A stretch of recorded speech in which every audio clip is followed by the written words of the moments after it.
discipline matters and punching back and being tough matters. And this administration, has the kind of people who understand how to do that. Paul Nakasone, Jen Easterly, Rob Joyce, Chris Ingles. These people know how to get tough with the adversary. We got to free them up to do it.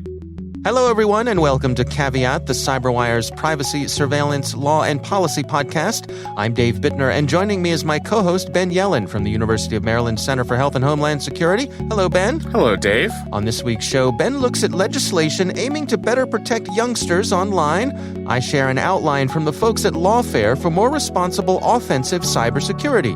And later in the show, my conversation with Jamil Jaffer from IronNet Cybersecurity. We're going to be discussing some of the key takeaways from President Biden's executive order on cybersecurity.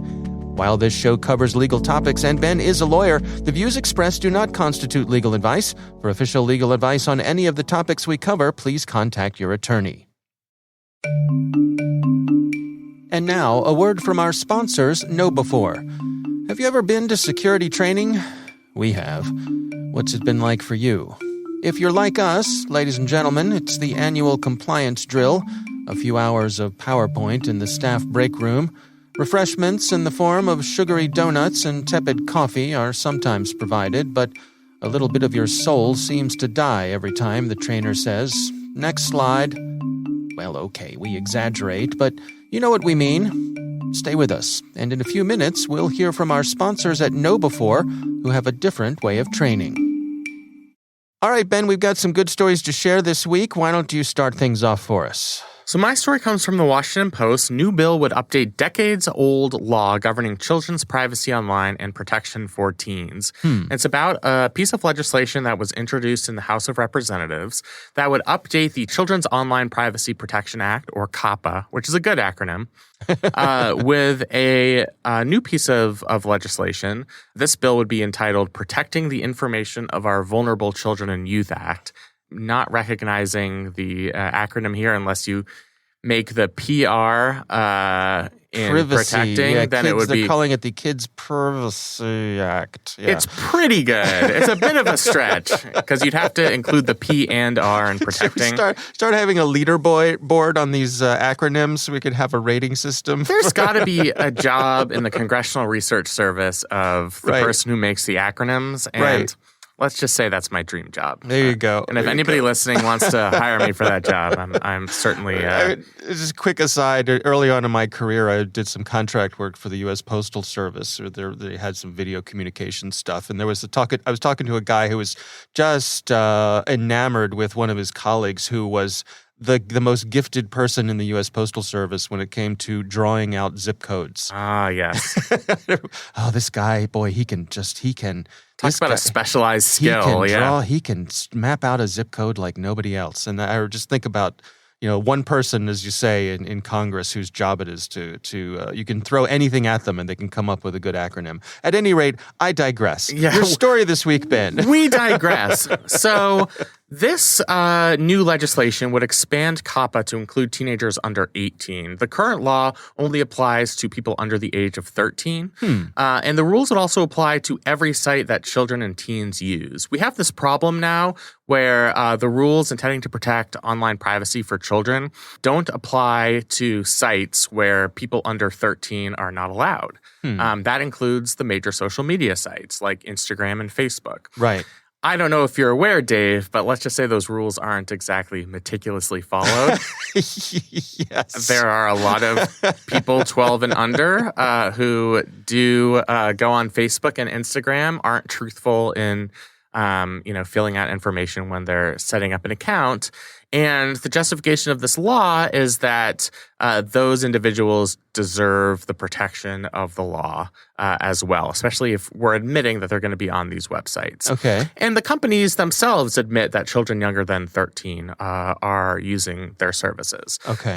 And they're simply just lying so that they can have, fun Facebook and Instagram interactions. Right. So the bill would direct the FTC, to set up a new division to focus on youth privacy and marketing, and would allow the agency to pursue punitive damages against some of these big companies, like the Googles of the world, if they try to target advertising to young children and if they try to collect data for the purposes of advertising on children younger than 18 in this bill.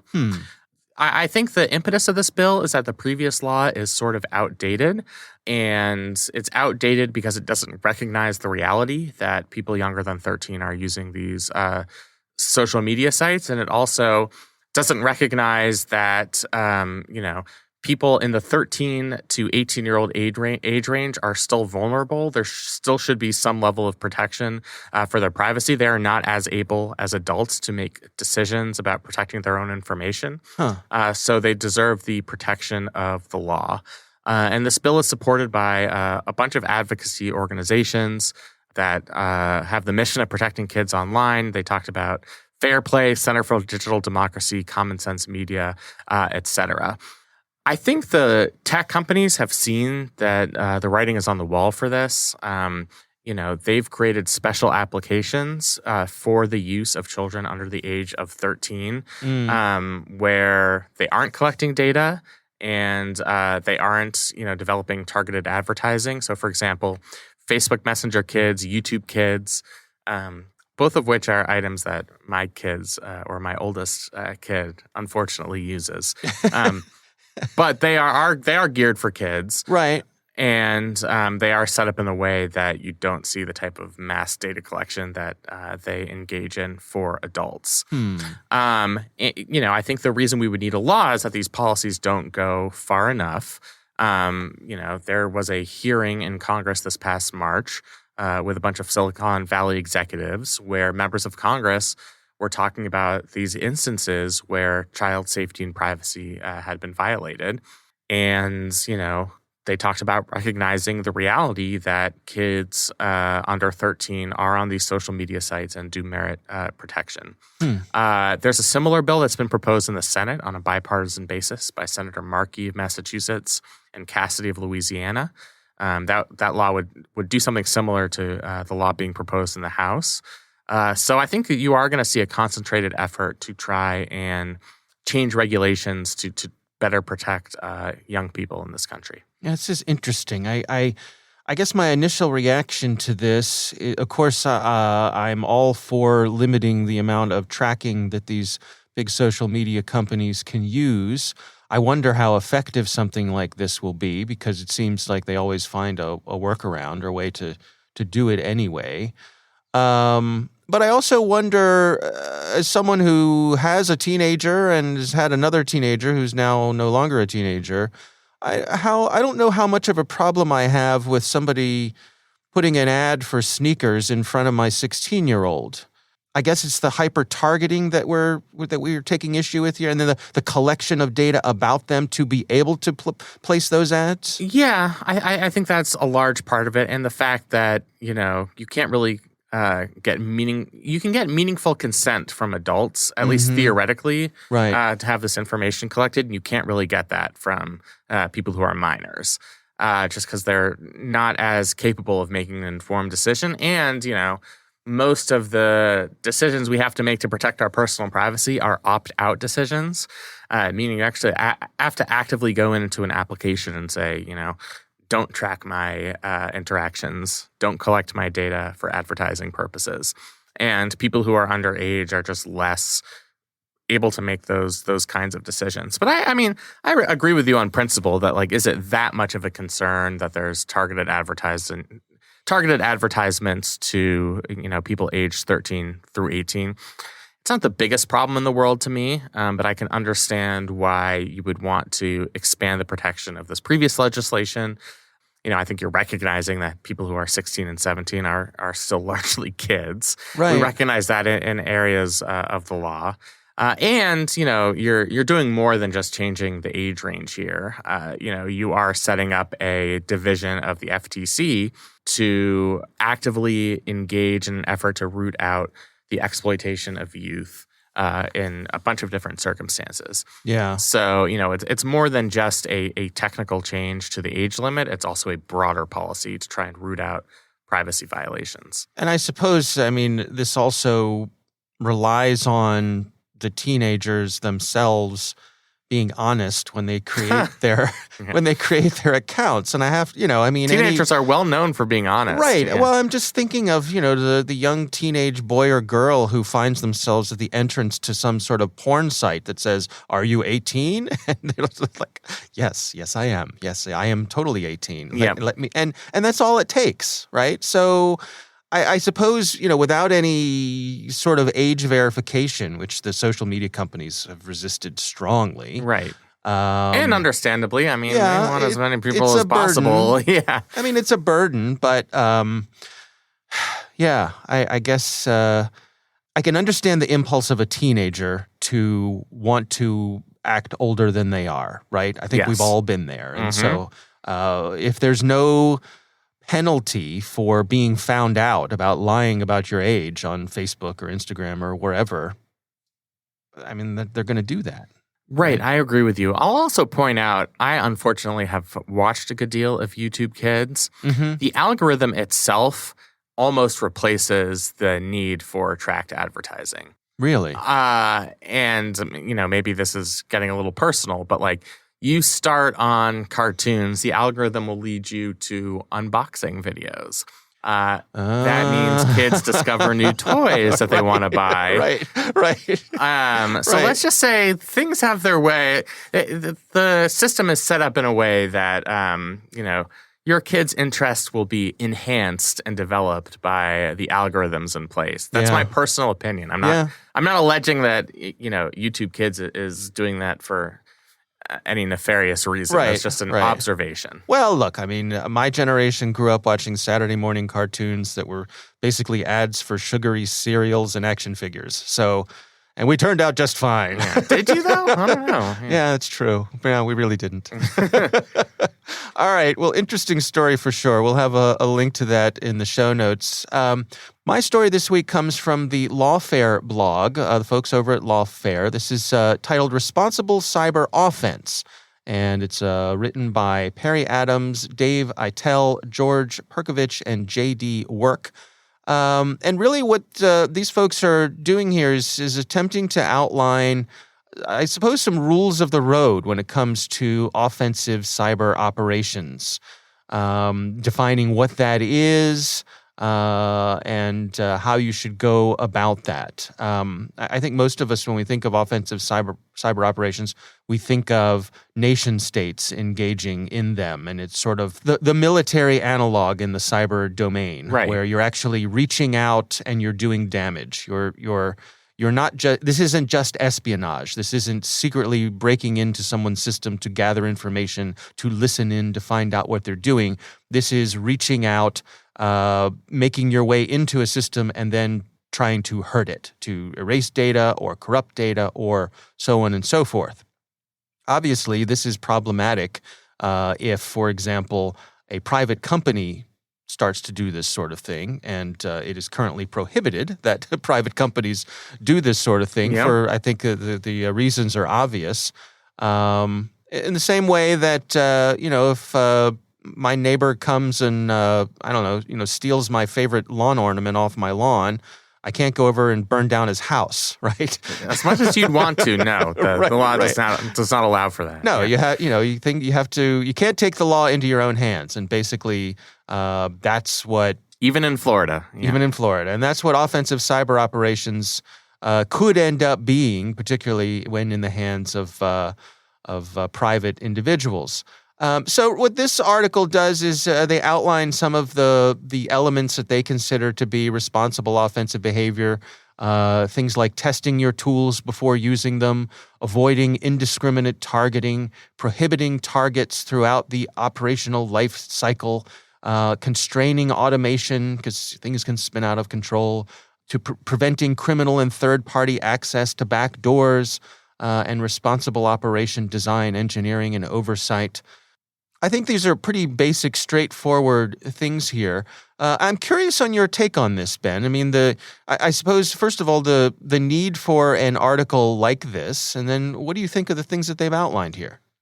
I think it's a really interesting article, and I understand the need. I mean, the analog, as you say, is conventional warfare, and we do have rules of engagement that have been negotiated in international treaties. I mean, that's what the Geneva Convention is.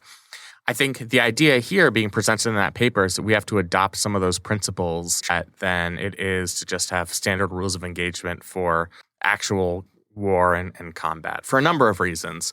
One is that it seems like the most hostile nation states are loath to admit that they're behind some of the most prominent cyber attacks, and they're willing to, have non-state actors be forward-facing and take the blame for the attacks. Right. And they're trying to disclaim responsibility. And I don't know why they would ever have incentive not to do that. Unless we escalate our own cyber espionage and bring them to the table with our own offensive actions. And that would sort of violate what we're trying to get across in this entire effort anyway, and trying to minimize the damage of cyber incidents and not, escalate into an all-out cyber war. So, that's one problem. And then, so many cyber crimes are not really traceable to a single nation state.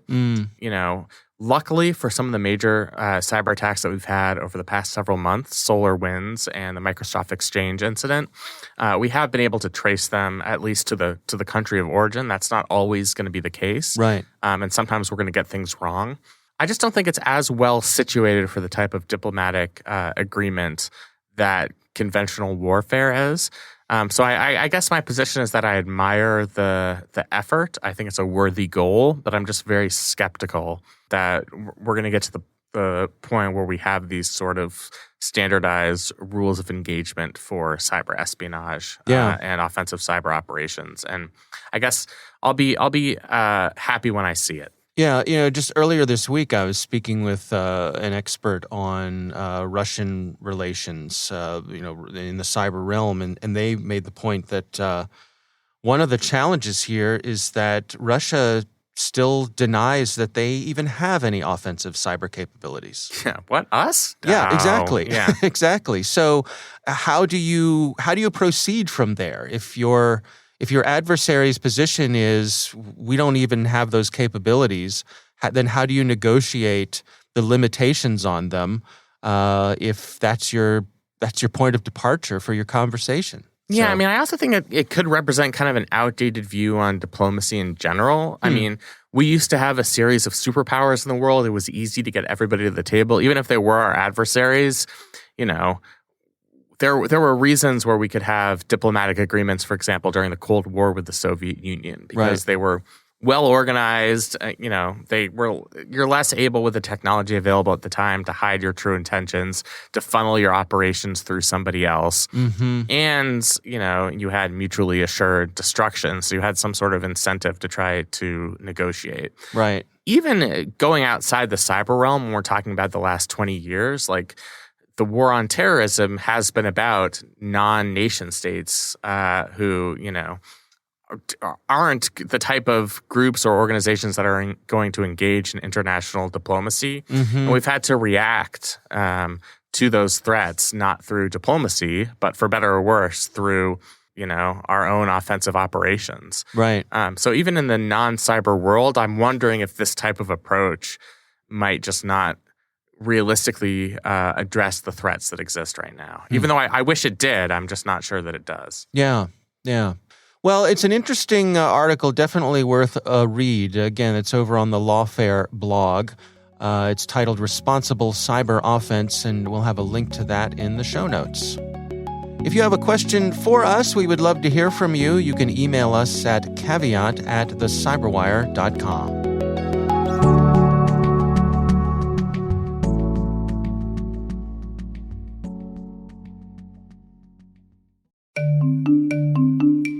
And now, back to that question we asked earlier about training. Our sponsors at KnowBe4 want to spring you from that break room with new school security awareness training. They've got the world's largest security awareness training library, and its content is always fresh. KnowBe4 delivers interactive, engaging training on demand. It's done through the browser and supplemented with frequent simulated social engineering attacks by email, phone, and text. Pick your categories to suit your business. Operate internationally. KnowBe4 delivers convincing, real-world, proven templates in dozens of languages.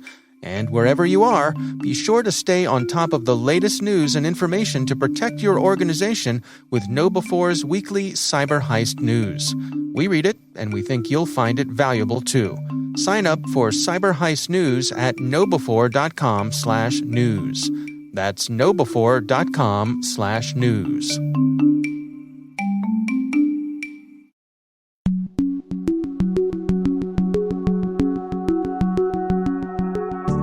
Ben, I recently had the pleasure of speaking with Jamil Jaffer. He is from IronNet Cybersecurity, and we were discussing some of the key takeaways from President Biden's executive order on cybersecurity. Here's my conversation with Jamil Jaffer.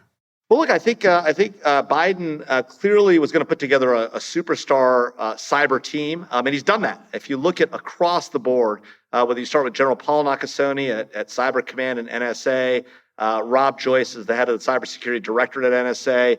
You've got Ann Neuberger in the White House. You've got Jen Easterly at CISA.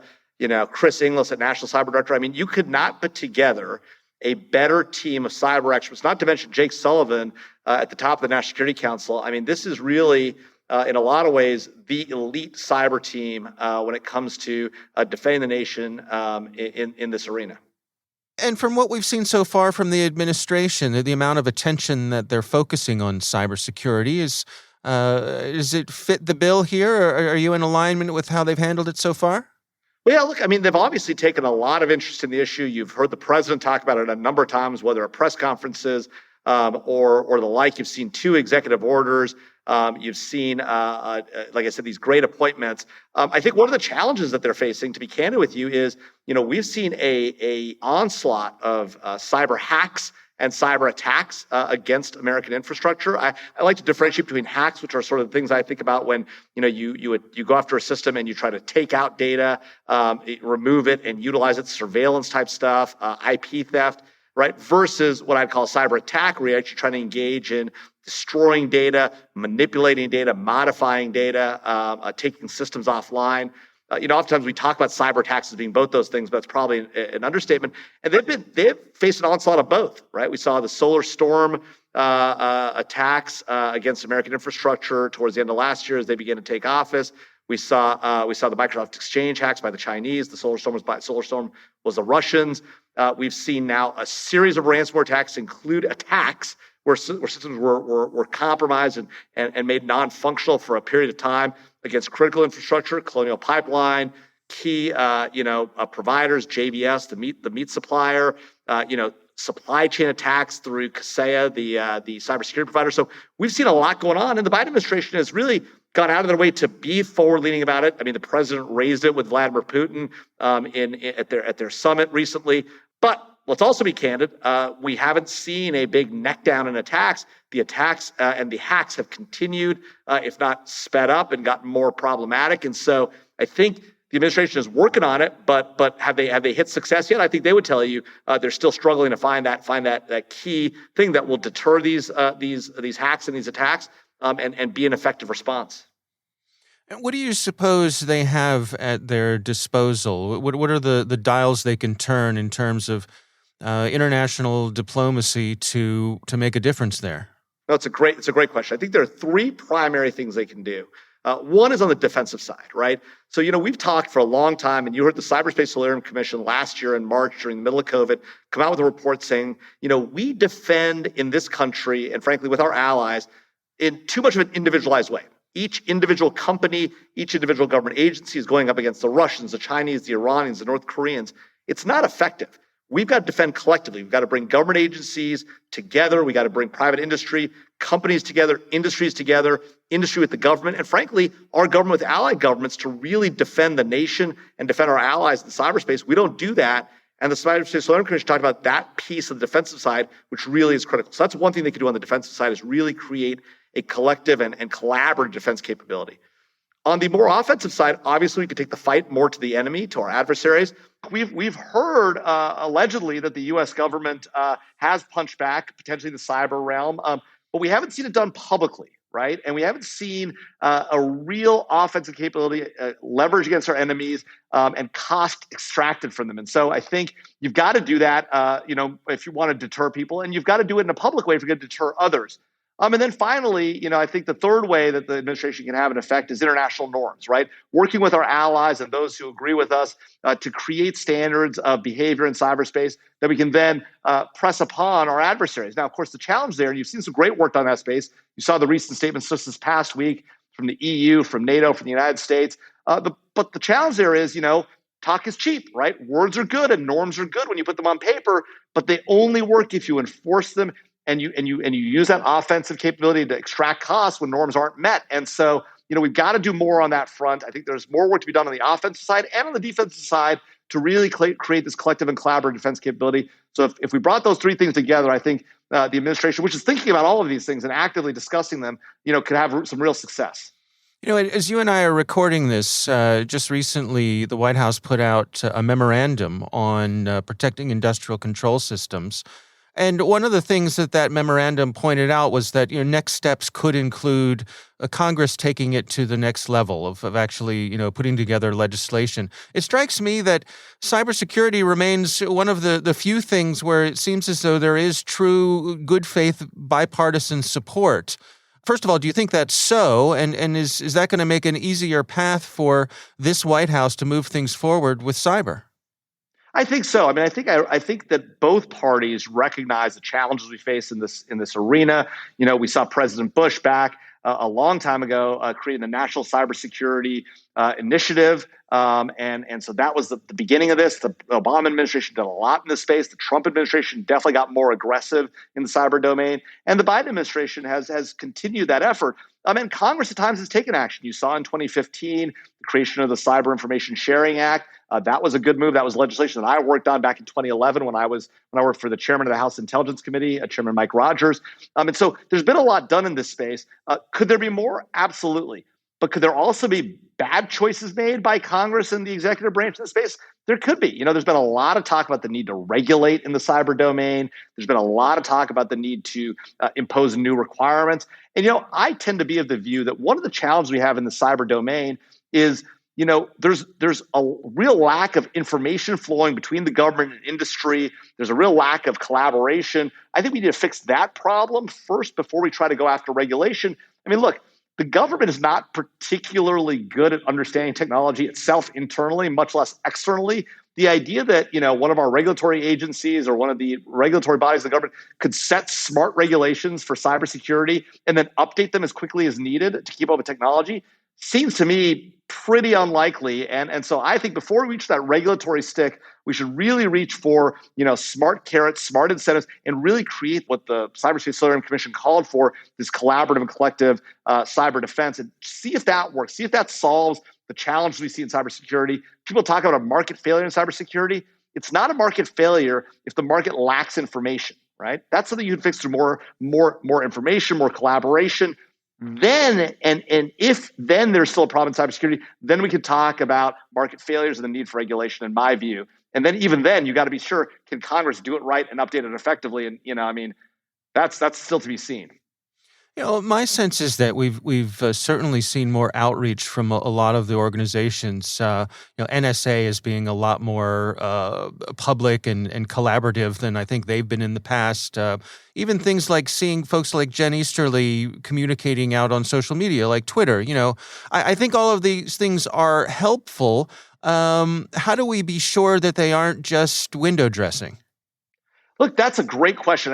I know Jen Easterly personally. I've known her for years since she ran the counterterrorism mission management center at NSA. She is a doer. She is not a talker. It's been great that she's been out there publicly on Twitter talking about the work that she's doing, the important work that CISA does. That's an important part of that dialogue with the American public. At the same time, again, it's actions critical. And so, we've seen executive orders. We've seen some talk within the government about what they're going to do. We've seen some great appointments. But at the end of the day, until our adversaries realize that we are getting fed up and tired of this and we're going to do something about it, and they're going to feel some pain the way they're making us feel pain, whether that's China through IP theft or Russia through ransomware or Russian proxy actors through ransomware, frankly. Until they feel pain, they're going to keep doing it. They're going to continue testing our boundaries. It's like having a kid, if you set boundaries for your kid, if you don't enforce them, they learn they can get away with it and they test your boundaries. And, again, I'm not trying to be dismissive of any of our adversaries. They're very serious, very professional, the Russians, the Chinese, the Iranians, the North Koreans.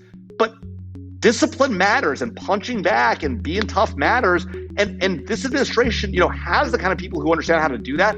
Paul Nakasone, Jen Easterly, Rob Joyce, Chris Ingles. These people know how to get tough with the adversary. We got to free them up to do it.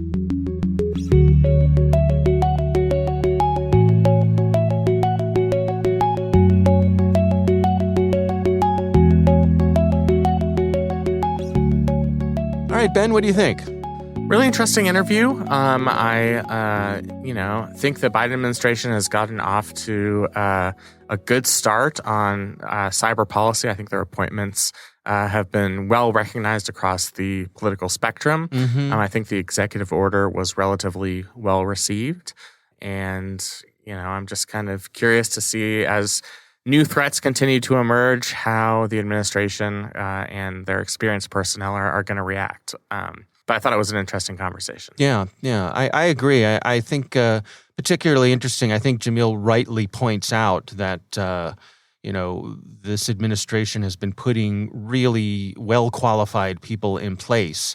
And because of that, they've gone through without much controversy. There's been bipartisan support for the folks that they've been putting in these particular positions. So that's a good sign. Yeah, I think so too. I mean, nominating somebody, for example, like Chris Ingles, who has worked in administrations of both parties, somebody who understands the full range of threats in the cyber realm, and somebody who's worked in the National Security Agency. I just think they have made some good personnel decisions. I'm encouraged by it, and I hope it pays off for us. Yeah. All right. Well, our thanks to Jamil Jaffer from IronNet Cybersecurity for joining us. We do appreciate him taking the time. And we want to thank our sponsors, KnowBe4. They are the social engineering experts and the pioneers of new school security awareness training. Be sure to take advantage of their free phishing test, which you can find at knowbe4.com/fishtest. Think of KnowBe4 for your security training.